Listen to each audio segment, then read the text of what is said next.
Инсулиновата резистентност не е присъда, но ако я имаш, означава едно – тъпчеш тялото с боклуци и постоянно го задръстваш.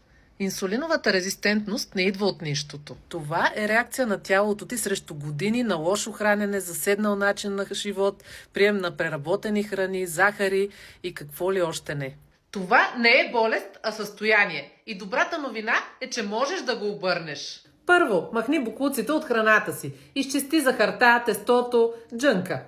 Второ, започни да се движиш. 10 000 крачки на ден и силови тренировки. Трето, дай на тялото си време. Периодично гладуване, 16-8 и качествен сън. Ти решаваш.